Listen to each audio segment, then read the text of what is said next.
Voilà, bonjour les amis. Aujourd'hui, c'est l'évangile de Luc que nous retrouvons au chapitre 1, les versets 26 à 38, pour nous parler de l'annonce à Marie.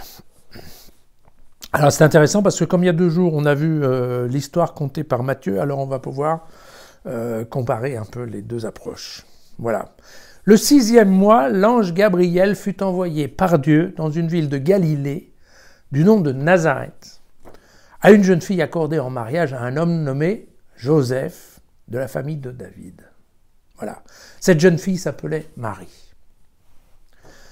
L'ange entra auprès d'elle et lui dit « Sois joyeuse, toi qui as la faveur de Dieu, le Seigneur est avec toi. » À ces mots, elle fut très troublée et elle se demandait ce que pouvait signifier cette salutation.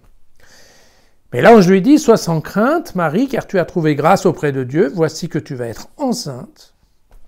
Tu enfanteras un fils et tu lui donneras le nom de Jésus. Il sera grand et sera appelé Fils du Très-Haut. Le Seigneur Dieu lui donnera le trône de David, son père. Il régnera pour toujours sur la famille de Jacob et son règne n'aura pas de fin. » Alors Marie dit à l'ange, « Comment cela se fera-t-il puisque je n'ai pas de relation conjugale ?» Mais l'ange lui répondit, « L'Esprit Saint viendra sur toi et la puissance du Très-Haut te couvrira de son ombre. C'est pourquoi celui qui va naître sera saint et sera appelé Fils de Dieu. Et voici qu'Élisabeth, ta parente, est elle aussi enceinte d'un fils dans sa vieillesse. Elle en est à son 6e mois, elle qu'on appelait la stérile, car rien n'est impossible à Dieu. Marie dit alors, « Je suis la servante du Seigneur, que tout se passe pour moi comme tu me l'as dit. » Et l'ange la quitta. Voilà. Donc c'est une relecture, puisque nous avons lu ce passage, vous savez, le 8 décembre, le jour de la fête de l'Immaculée Conception. Et donc ce que je vous propose, c'est de travailler un petit peu plus finement les différences entre Luc et Matthieu par rapport à cette déclaration, en fait. Donc chez Luc, aujourd'hui, nous voyons bien qu'il y a, en effet, là, on assiste à une transcription directe, du dialogue entre l'ange qui vient voir directement Marie et qui lui parle pour lui annoncer une future grossesse. D'accord ? Donc ça c'est un point qui est très direct, alors que on se souviendra que du côté de Matthieu, l'ange est venu parler à Joseph. À Joseph, vous savez, qui avait déjà résolu de répudier Marie. D'accord ?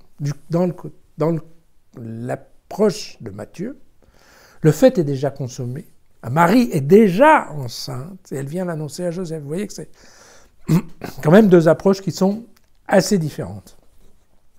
Bien entendu, il y a quelques points communs. Donc le fait que Marie soit accordée en mariage, l'opération du Saint-Esprit dans cette histoire, et puis le nom de Jésus, vous voyez, ça ce sont 3 points communs, mais quand on regarde bien, il n'y en a pas beaucoup plus. Luc va être plus précis. Vous savez, on dit toujours que Luc était médecin, il se veut scientifique, il veut donner des détails. Et qu'effectivement, là, Luc va définir quel est l'endroit, quelle est la date, quel est le nom de l'ange, vous voyez.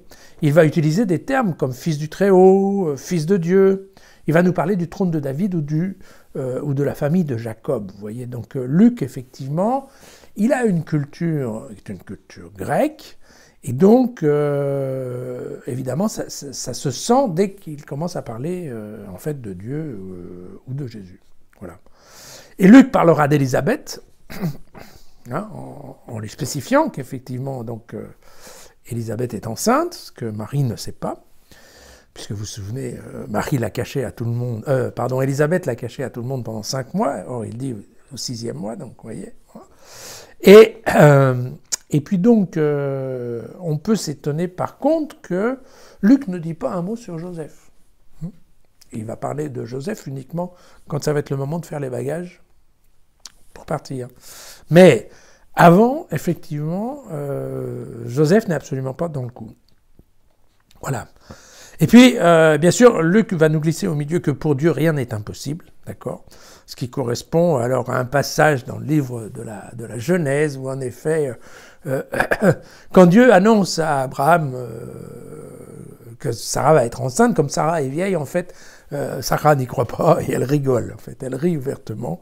Et donc Dieu est pas très content en disant mais pourquoi elle rit? Et en fait, il lui dit voilà, elle verra bien qu'en effet à Dieu rien n'est impossible. Voilà, en tout cas les capacités de Dieu.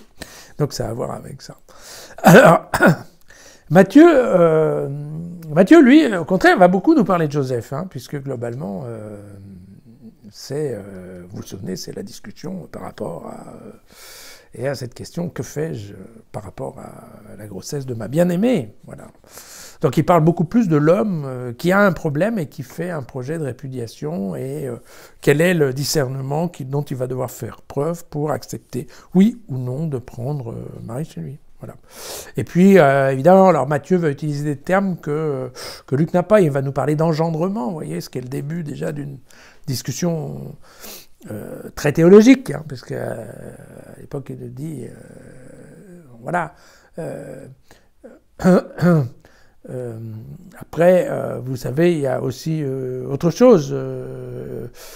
Par exemple, dans le passage de Matthieu, Matthieu nous parle de péché. Hein, qui va libérer le peuple de son péché, vous voyez. Donc là déjà, on est aussi dans un discours qui est très sacerdotal, théologique, enfin bon, c'est pas beaucoup, c'est pas très scientifique, ça c'est beaucoup plus déjà, voilà, on est dans le concept Matthieu, voilà. Et puis ben voilà, concernant l'état physiologique de Marie, encore une fois, et bien là, voilà, Matthieu nous la présente enceinte, déjà enceinte, alors que Luc nous dit qu'elle va devenir enceinte, ce qui, et bien voilà, en termes de christologie ou de réflexion, ben, nous laisse un petit peu plus de porte ouverte, entre guillemets, et laisse un petit peu plus de porte ouverte, vous voyez, par rapport à des gens qui doutent un peu, on va dire, de la virginité de Marie au moment de la conception de Jésus. Eh bien, voilà, ici on a une porte ouverte qui est qu'après tout, voilà. Peut-être que Joseph est passé par là, en tout bien, tout honneur, et que... donc, vous voyez, dans la science qu'on appelle la christologie, qui est de dire quand est-ce que Jésus va devenir Jésus-Christ, donc il y a des gens qui ont travaillé là-dessus, en se disant, Jésus au début c'est un homme, et puis après, un jour ou un autre, il va se rendre compte qu'en fait, voilà, il a une essence divine, et bon... Eh bien, voilà, là, ça laisse une ouverture que, très clairement, dans le texte de Matthieu, il n'y a pas. Comme quoi, ce sont deux approches différentes. Et eh bien, à nous d'en tenir compte. Voilà. À demain.